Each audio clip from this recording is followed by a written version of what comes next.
Hello everyone and welcome to the controller session with Zai Bennett. Any of you can tweet a comment to the Twitter hashtag on the screen, or you can text in anonymously. And if you don't have a Twitter account, you can download the festival app on your iPhone and click through to our session and ask a question that way, or you can just put your hand up later. But for those of you who don't, or you can heckle, for those of you who don't know Zai Bennett, he began his TV career at Carlton, where he famously sometimes delivered the mail to David Cameron. After working on the launch of Channel 5, he rose up the ranks at ITV to become director of digital channels, commissioning shows such as Secret Diary of a Cool Girl, Celebrity Juice, and The Only Way is Essex on the way. But he left ITV, having put ITV2 in particular on the map, with TOWIE's second series averaging, I think, around 1.5 million and winning a BAFTA. Celebrity Juice averaging around 2 million and winning the Channel of the Year and Entertainment Channel of the Year awards. Last December, he was hired by the BBC to vajazzle up BBC Three, or, as the Telegraph put it in a rather less congratulatory spirit, the BBC opened itself to fresh accusations of dumbing down yesterday when it appointed the ITV executive responsible for The Only Way is Essex as the new controller of BBC Three. Is that Neil Midgley? I don't know. Just write that down. Just write that down. He's 37 and is about to become a father for the first time. Shit. Yeah. Something you should know. Since he joined in April, he has said that BBC Three is there to make people laugh and think, and says the channel is on fire and he's gunning for Channel 4 now. David Abraham said he was very afraid last night. He's renowned for his gregariousness and admits he now has to watch what he says a bit more, or his comments could spin out to the front pages of certain newspapers. So, Zai, how are you adapting to the rigours of public service broadcasting? Absolutely, public scrutiny is a difference between working at ITV and working at the BBC. There is far more, the weight of your words travels far further.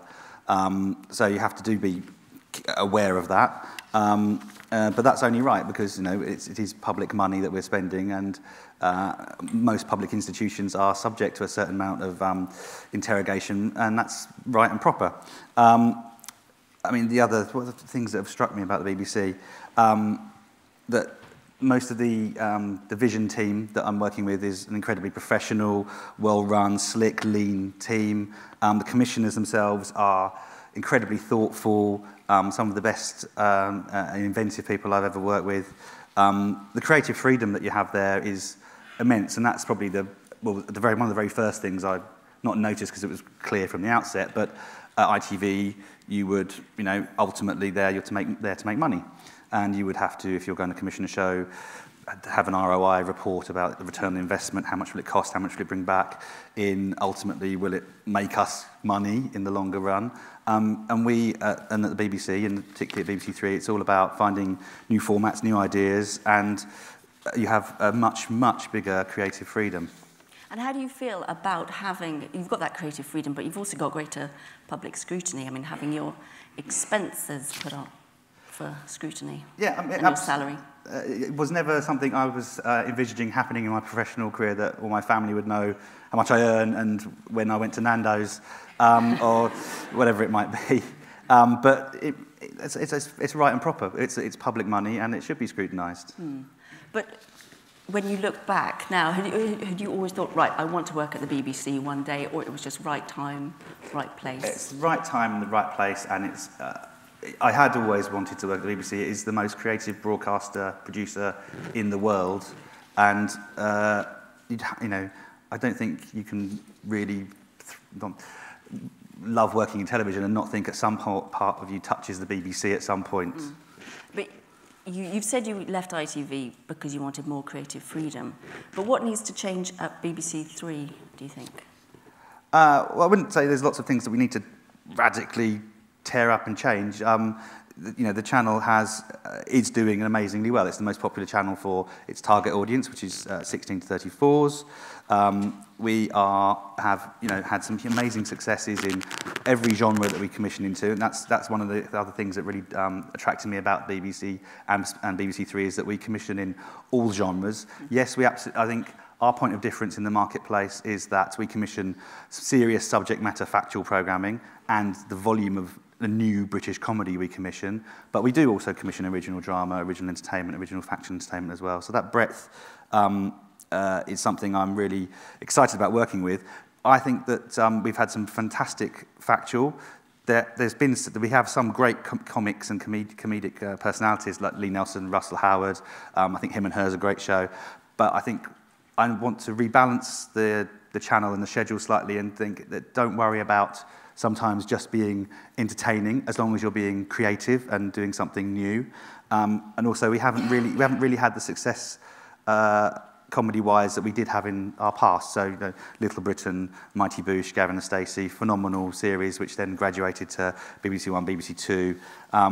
We haven't had one quite of that size for a while, so certainly I'm looking at comedy quite closely.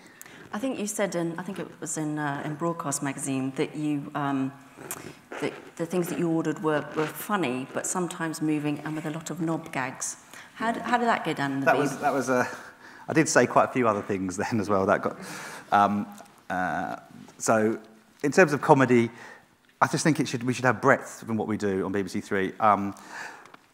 Wonderful, heartfelt narrative, like Gavin and Stacey. We have a show coming up in the new year called Pram Face, which I think has lots of similarities, certainly in the amount of heart it has. I want us to have weird, crazy stuff that people don't get but eventually love, like the Mighty Boosh.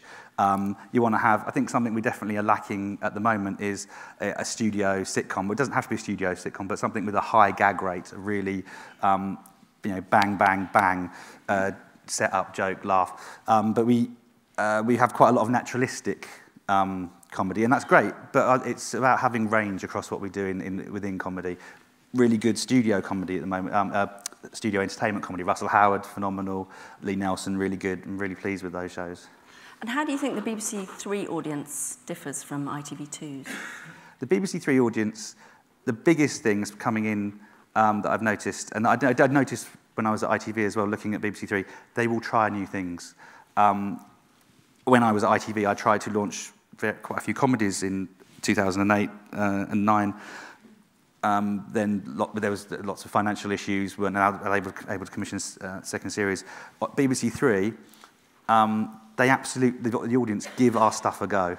And that's part of the mission for the whole channel is the consumer line, if you want, is never afraid never afraid to try new stuff. And that's what I think people absolutely embrace that.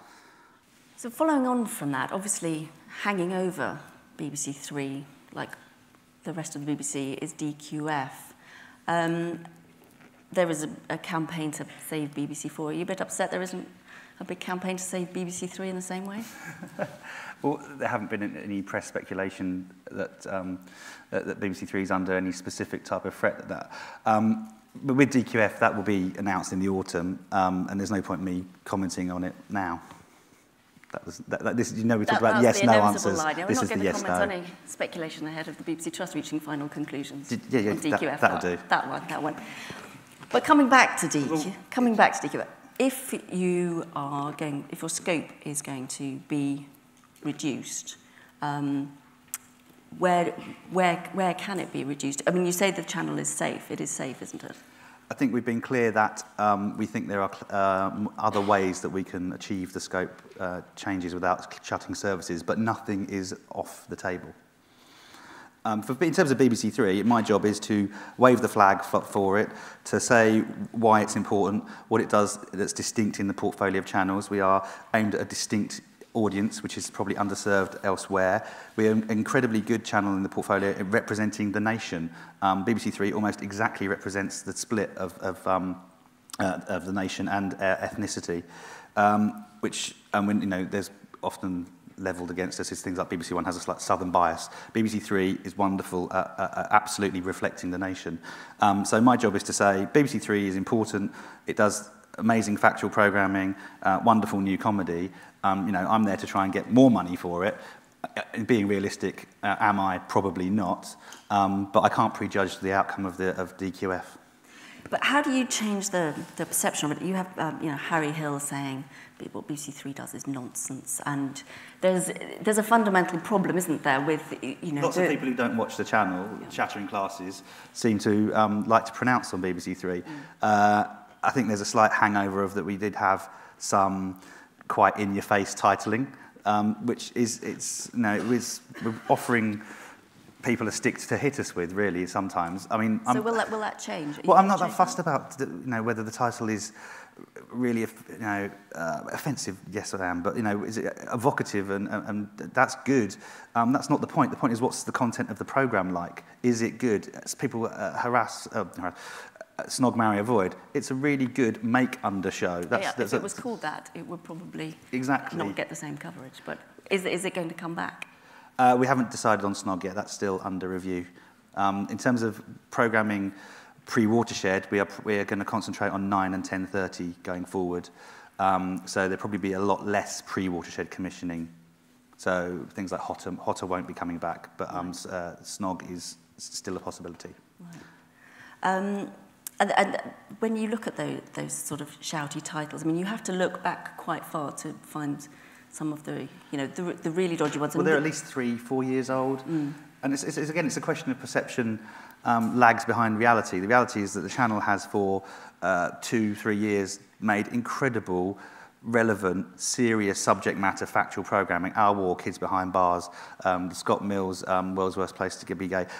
We commission a phenomenal amount of one-off documentaries, which are incredibly well produced. Those don't necessarily get picked up by the chattering class and opinion formers.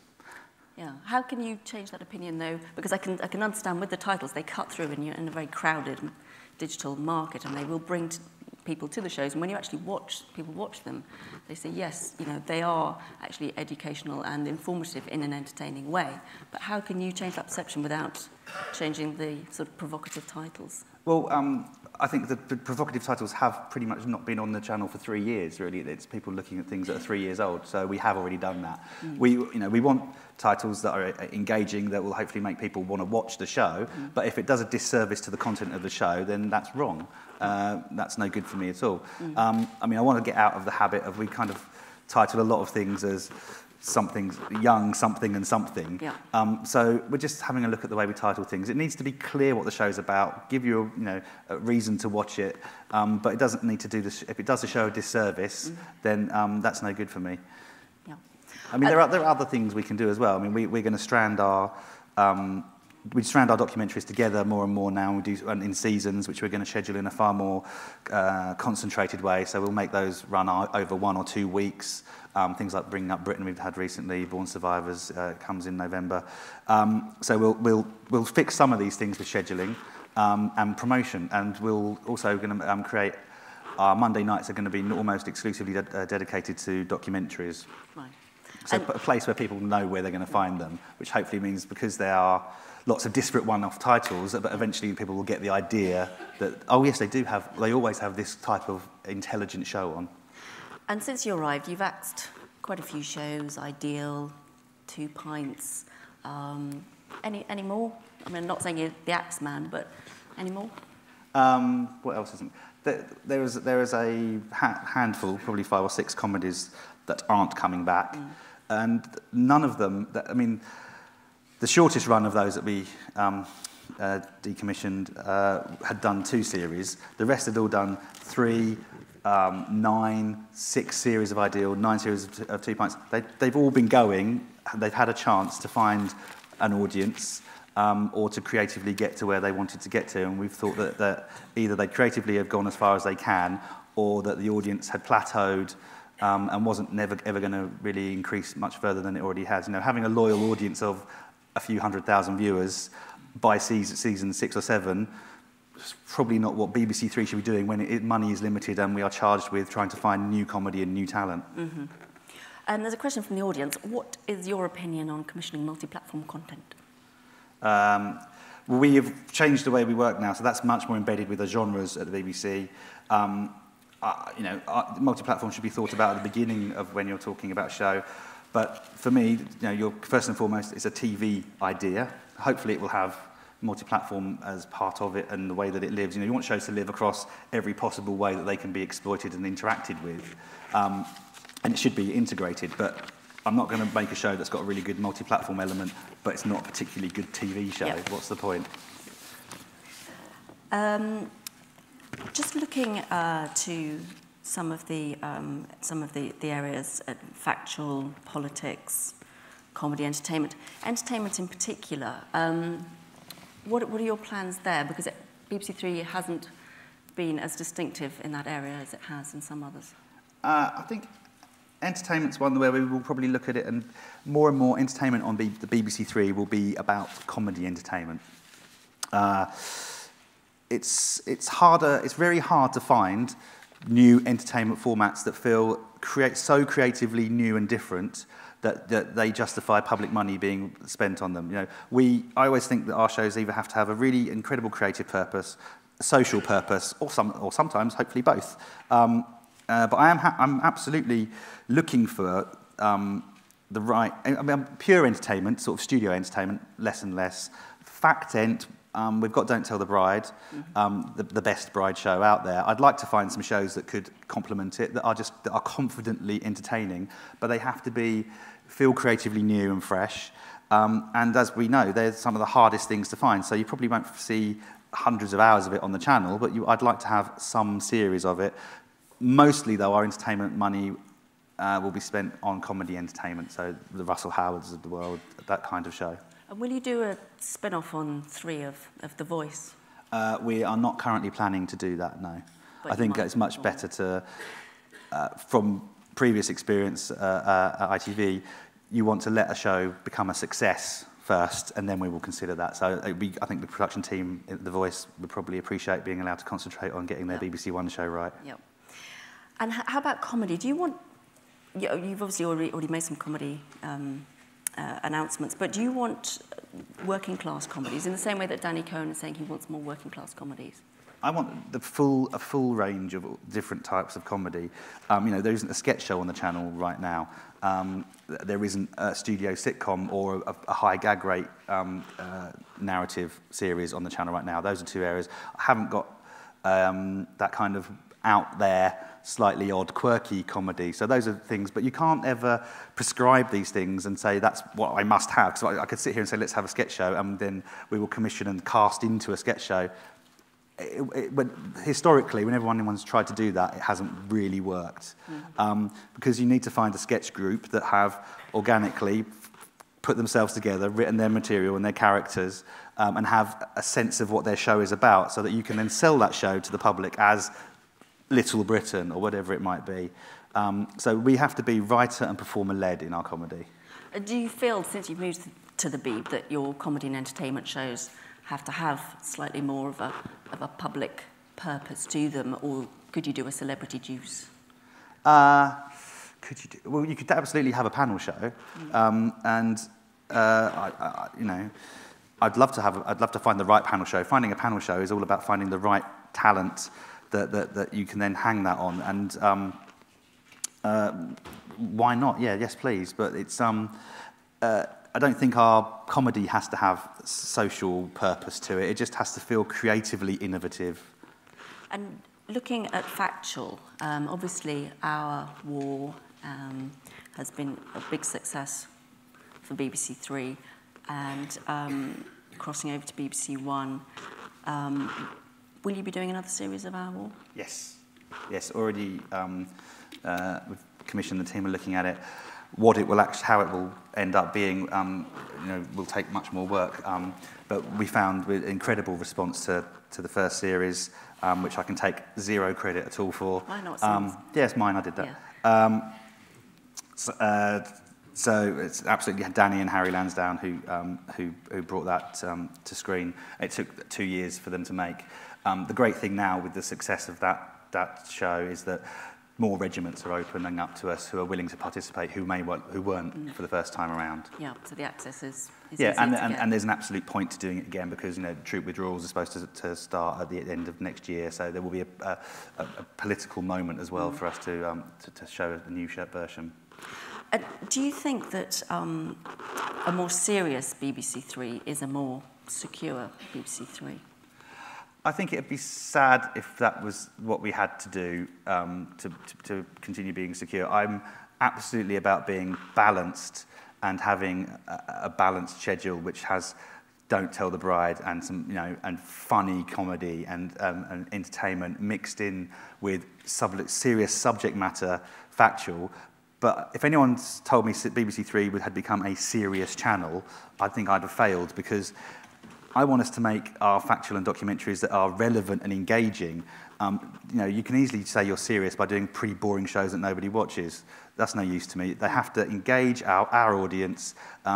We have to have the ambition of getting a good amount of viewers, millions of viewers, not just think that we've done something for a couple of 100,000. How do you measure your success? Because obviously you don't have ROI to think about anymore, but how do you measure? Well, there's all the empirical ways of measuring it. So ratings, we use something called 7 Day now. So we count the other times it goes out on the channel, the way it's used on and consumed on iPlayer as well. We also have AIs, so the appreciation index, which we look at as well. So BBC Three has the highest AI of any factual show for Women, Weddings, War and Me, and Alex Life and Fast Forward, closely followed by Our War, of any channel in existence. The quality is absolutely there in what we do. So the numbers, but also numbers don't tell you the whole story. I'm there as the editor-in-chief of the channel to use my creative judgment about shows. So a comedy will take time. Comedies take time. We all know that, and we absolutely will let them grow. Talking of comedies, another question from the audience: do one-off comedies or shorts stand a chance on BBC Three? Probably not. Fair enough. Moving on. It's the time and effort and investment in a one-off narrative piece. I'd much rather have 14 series, 6-part, 8-part series. I mean, I'd like us to get up to where when we bring a series back, to try and have slightly longer runs. Just having these constant runs of 6 makes it really hard to get traction with the audience. And how is it working at the moment with Danny and BBC One? I mean, obviously BBC Three traditionally has been a nursery sloper training ground for talent and for comedies, and they've moved over there. But how is it working out so far? Well, BBC One repeats quite a few of our factual programmes, Our War, example, Kids Behind Bars, and Him and Her is on BBC One right now. But there are no shows that we've got. I think The Lock-Up is moving to BBC One as a commission show. It started on BBC Three.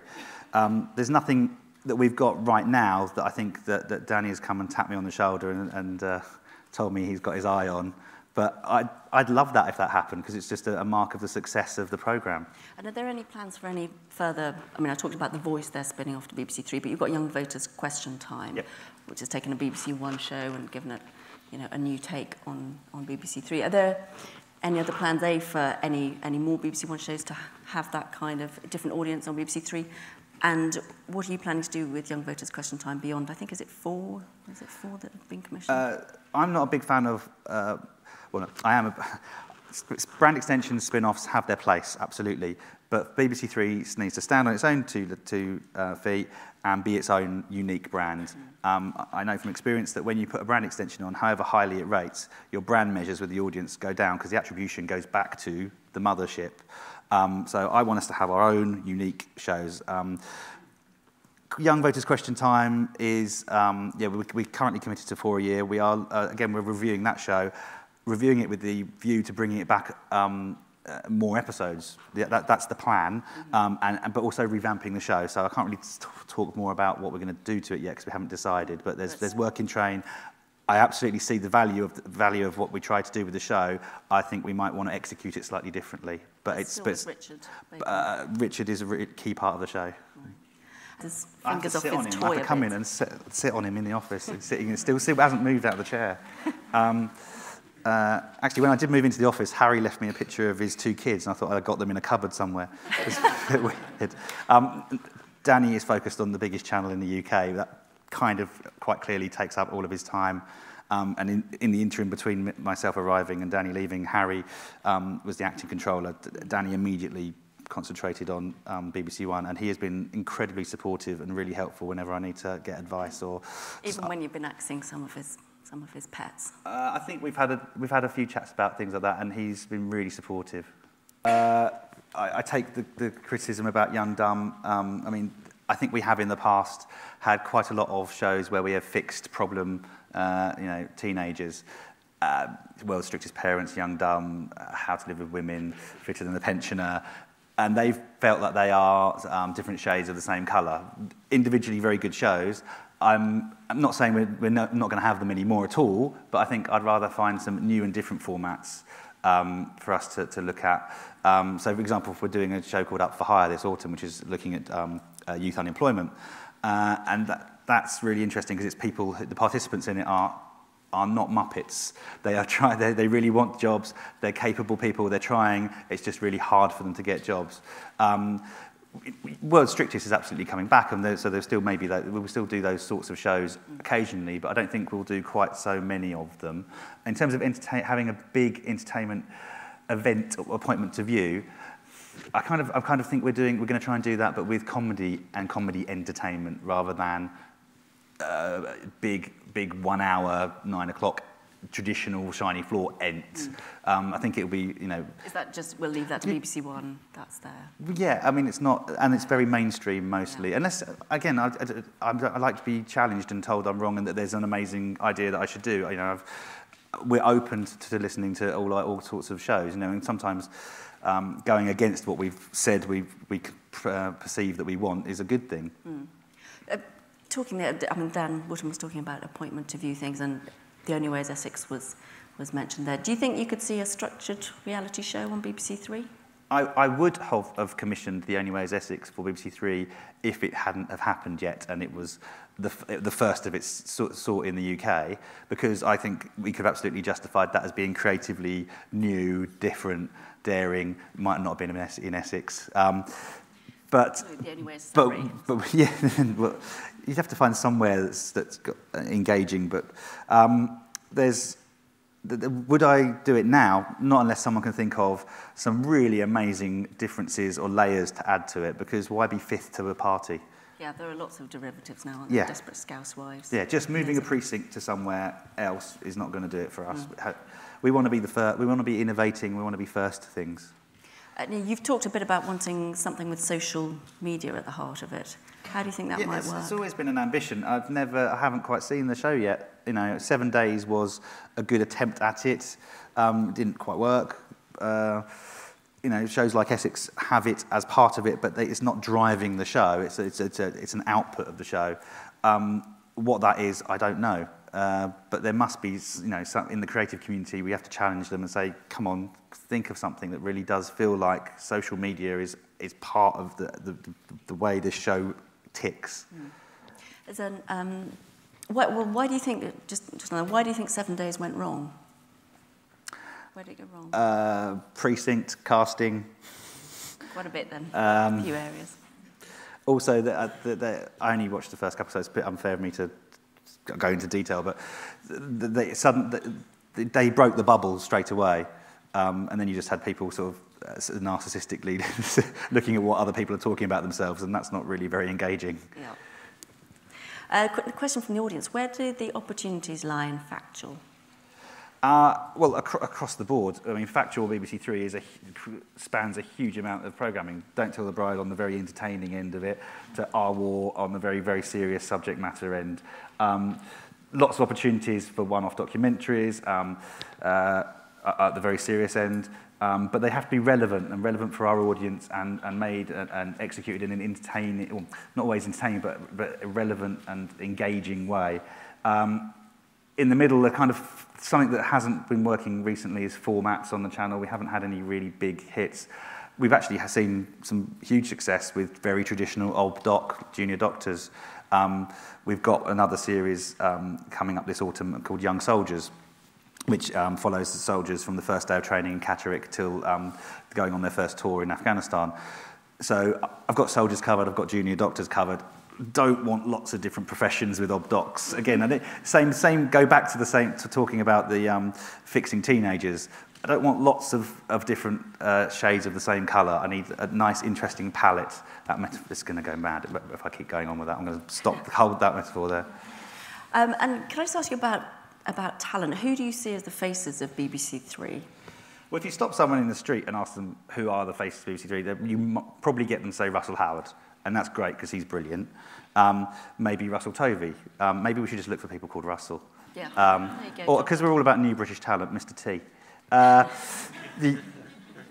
think Lee Nelson is also a face. I think we haven't developed as many faces as we can. That's because we don't have a lot of live programming, so we don't have a lot of presenters. What we're going to do is have much more comedy entertainment at 10:30 on a Monday night for the whole year round commissioned. That will give us the opportunity to have, it won't necessarily be a panel show, but it'll be shows where you can have guests and you can have presenters, which will help us sort of find some new people. We've been trying to develop people like, in Factual, Stacey Dooley and Sherry Healy, I think are both brilliant and have a big future with the channel. We just need to make sure we find formats that we can put on that are more than once every couple of months. You need a series of 6-8 weeks to really get to know these people and to feel that they're part of your TV viewing habits. And do you look, when you're looking around, are there any talent out there that you have got your eyes on that you're well gel of, or is it just we're the BBC, we're going to train our own people up? With the BBC, we need BBC Three, and we need to find new British talent. And that's the end of that. I mean, there are people that we are developing, like Greg James, like Gemma Carney, from both Radio 1 and Radio 1 Extra, who've been doing a lot of reporter roles for us across our festivals. They're great, but we need more. We need to find the right things for them to do as well. It's all about, the show, ultimately. And does the talent on BBC Three need to be young to reflect the demographic? Look, it probably has to, probably, but we're not going to sort of say, sorry, you're 35, you're out. When Julian Barrett was doing The Boo, she was nearly 40, but the sense of the show was incredibly young and challenging. So we're not draconian about it. Equally, I don't want to exclusively have comedies that are written by and starring 16-year-olds. There's a reason you employ people who are a bit older, because they've got more experience and they're sometimes better at it. So we're not going to be draconian about it, but it has to sort of reflect the feel and tone of the audience. And just moving on to drama, what are you looking for there? Well, we've got The Fades coming up this autumn, which is a new horror supernatural drama from Jack Thorne. We've got Being Human and Lip Service both coming back early next year. You have to sort of assume that maybe they're not all going to be... well, I'd love them all to be huge successes and then come back and be recommissioned. But if you're looking and being realistic, you have to think there will be opportunities there for those series to be backfilled. So we're probably looking at having a couple of dramas a year. And do you think that's, with DQF going on, that's as much as you can do because of budget constraints? Under our current budget, that's what we're doing. But again, if it got cut? If BBC Three is cut, then we'll have to go and look and reassess the way that what we're spending the money on and what are the priorities. I'm not going to sort of speculate on which one would you choose. I'm not going to speculate on. I have to ask. And what about online dramas? Obviously, as Being Human, Becoming Human, is there more space there? I think we've had some amazing examples of multi-platform working really well, and Becoming Human is one of them. I'm very happy to look at more things like that, but there's not a huge specific call out for that at the moment. It's more about television ideas that have multi-platform all over them. And what makes a drama a BBC Three drama? I think going forward, BBC Three will absolutely be looking at high concept ideas, because that's what our audience really engages with. That's a point of difference between us and our terrestrial cousins. Other than that, wow, you've got to be writer-led and just find something that just makes you go, this could really work, or bomb. Also, you're just announcing that you have Billy Piper starring in a one-off comedy pilot for you. Perhaps you can tell us a bit about that and what else you have. Yeah, Billy's going to star in Tom and Jenny, which is a new sort of knockabout, cartoonish sitcom, a bit like The War of the Roses, where a couple own a house together and hate each other and are both trying to force the other one out. And it's just this big, silly, and the idea is that we have sort of used lots of entertainment construction devices like super fast forwards and if you've seen this film Scott Pilgrim, just things like the sort of the graphic style of that, those sorts of things. So really exciting and interesting for us, and it's the first time she's done comedy. So again, yes, new British talent or existing talent doing something new. And did that come about because of your, your relationship with Billy, or it was ongoing when you joined? It was given to me close to the start of when I joined, and it was all based on the script written by Lee Hupfield at Objective. It's his first narrative piece as well, and just thought it was really funny. And anything else that you want to highlight that we should be watching out for coming up? Just everything. Everything a lot. Good, brilliant. Pram Face is a great new comedy. It's coming up. God, what else? The Mongrels, him and her mentioned on there. They're coming back. They're returners. We've got Up for Hire. I've spoken about before. There's the Born Survivors season, which has got some incredible documentaries in it. Really excited about those. We're looking at The Truth About Child Brides, My Forced Unwanted Wedding. We're doing something on the Middle East called All Mixed Up in the Middle East, where we've got a girl who has a Palestinian father and a Jewish mother, and she's agnostic about the situation. She's going to go to Gaza and to visit relatives and investigate that. Everything. It's all good. Which of those commissions really feel like your own? Which one really has your stamp on it? It's not, well, impending fatherhood is not Pram Face, is it? No, Danny commissioned Pram Face. I just did the casting for But again, it. with the title, with Pram Face, I mean, is that do you see that as a controversial title or we did have a long discussion about that, because we're not absolutely sure, but given the alternatives, it was the most engaging title. And when you watch it, it absolutely, it's not, the quality comes through. I'll throw it open to the floor for questions in a minute, but can I just ask, what do you think BBC Three is going to look like in a year's time? Hopefully it's going to continue to be incredibly thought-provoking and bloody funny. Fair enough. Has anyone got any questions from the floor? Could you just wait for a microphone and say who you are, please? Just up there at the back on the right. Hello there. My name is Lee Thompson. I'm head of music for BT Vision, the video on demand service. But just wondering what kind of scope there is for music aside from festival coverage on BBC Three. Is there any? I mean, there's always talk of bring back Top of the Pops, all that kind of thing. Do you think that kind of weekly music show could work on BBC Three? No.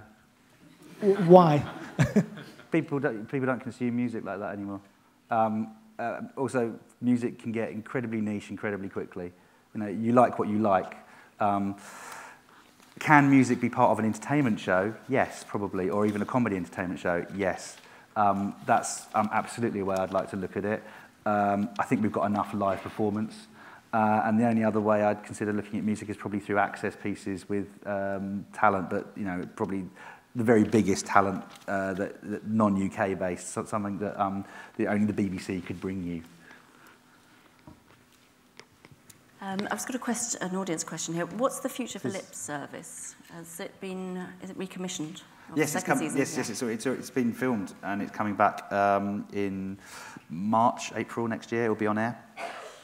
Any other questions from the floor at the moment? Just down here. Hi, I was interested to find out what your thoughts are about contemporary social history docs, given that you've commissioned and will be airing the history of the history of the single mother, and I was interested what your moves are into contemporary social history for BBC Three. That is our first go at social history, actually, and it goes out on Bank Holiday Monday. It's It's a really good show. It's solid. I'm interested in finding if we can find a way to present social history that's not too dry, and that is, Jamelia is great in that particular documentary because she has relevant experience and a passion, and she wants to go on she has a point of view that she wants to put across and goes on a journey. I think we have to make sure, and we do this with all of our factual programming, that we have incredibly brilliant cast participants who are thought to be relevant, who are thought to be passionate or engaging. So if we can find more people to look at different areas in social history, yes, we would be interested in it. But let's see how this one does. There's another question come through here. If ITV2 win the Channel of the Year, are you going to pick up the award? No. I'll just nick it later. And another question, could Jamelia be a future face of BBC Three? Well, she's on Monday, so she's done a really good one-off documentary, and that's, we're very happy. I love the idea of doing one-offs with a view to then looking at people working more and more on the channel. So it's a possibility. At the moment, I'm factual. I'm concentrating on developing Sherry, Stacey, and Nell. Any more questions from the floor? Up there at the back, lady in green.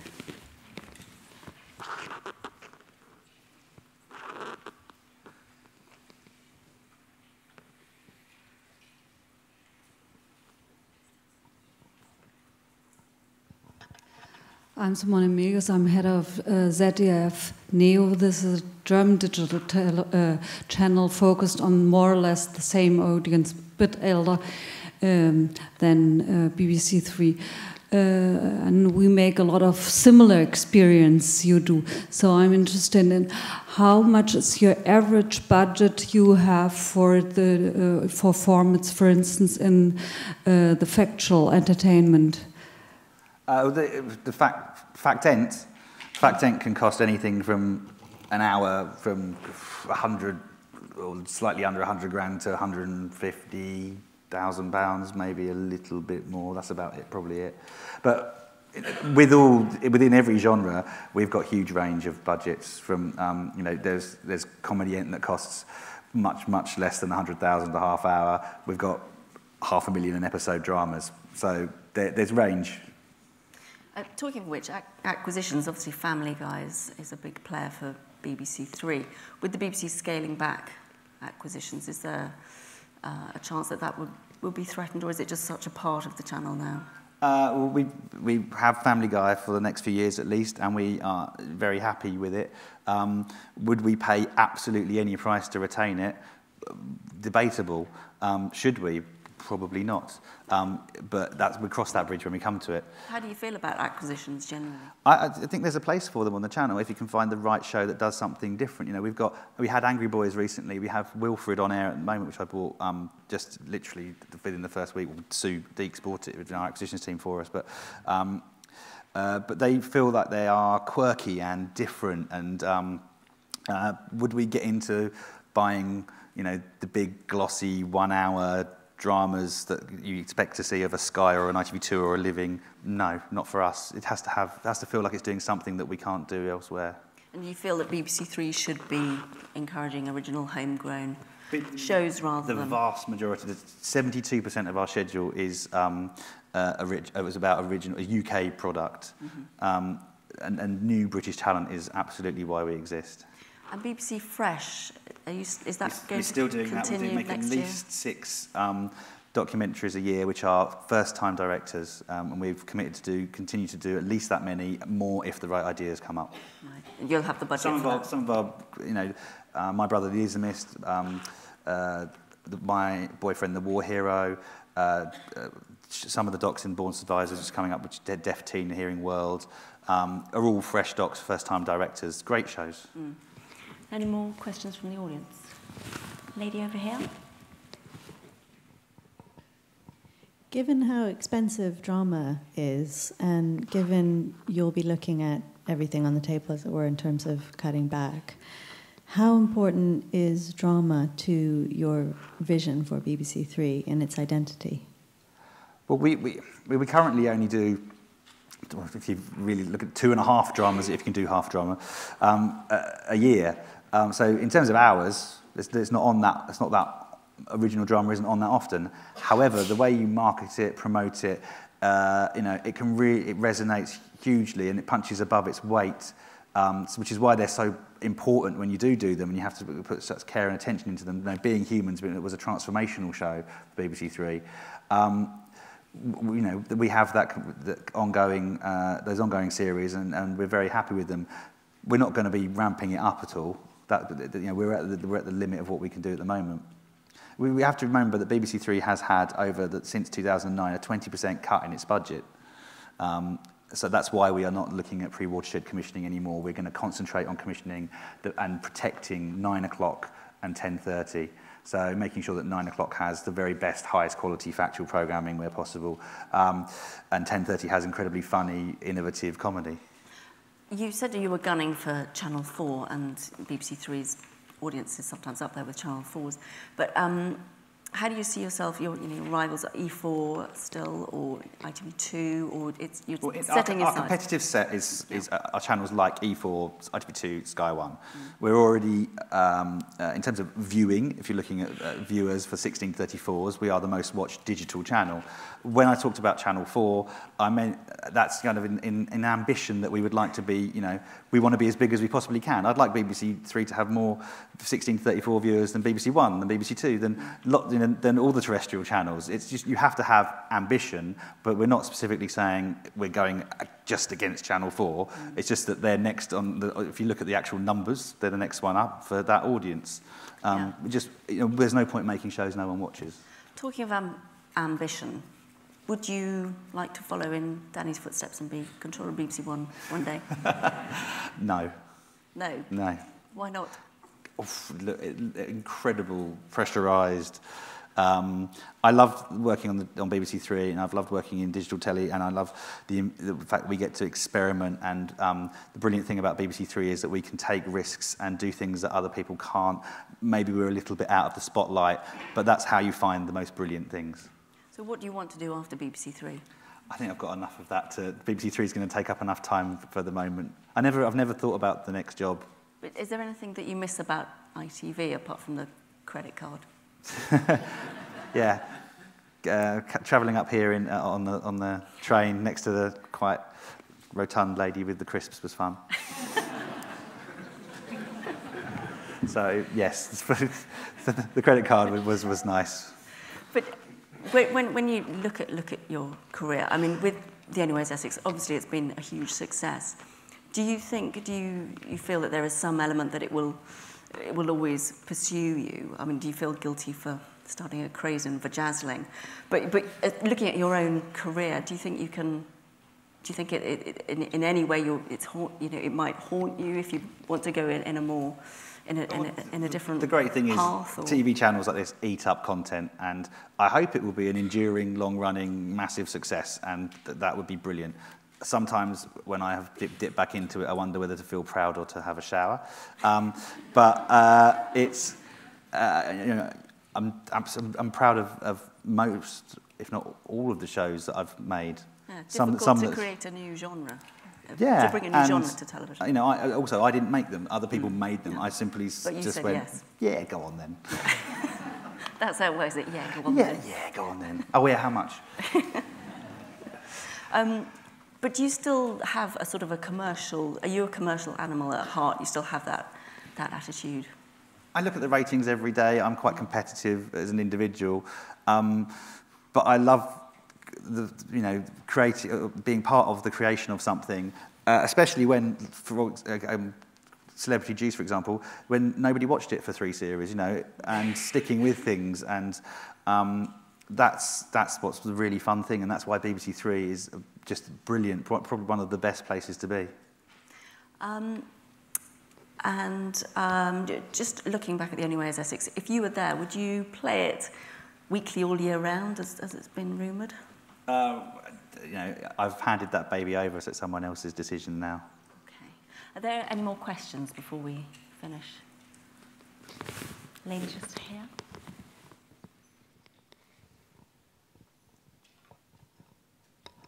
Thanks. Judith Winnan, BBC Wales, factual. You mentioned earlier that you thought the channel had a very good relationship in terms of reflecting the ethnicity of the country.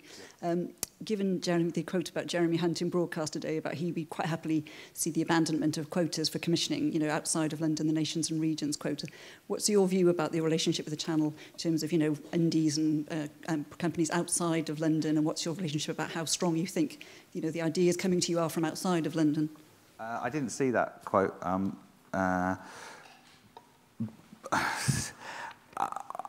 We commission the best. It's a meritocracy, and the best ideas is what I want. I don't really care where they come from. Within the structure and the way we work, that is a part of what we have to do. I would say I have some amazing ideas that come from regionals. I have some absolute duff ideas. In totality, I do not have enough brilliant ideas coming through the door, full stop, from anywhere. There is no magic drawer with loads of ideas. I haven't got a list in my top pocket that says these are the exact things that we need to do.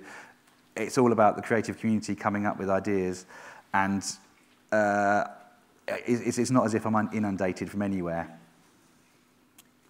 Great. Well, thank you very much, Zai, for being as outspoken as you can be with the constraints of being at the Beeb nowadays. But thank you very much to my producer, Tom, and thank you very much, Zai, and thanks for coming. Pleasure, thanks.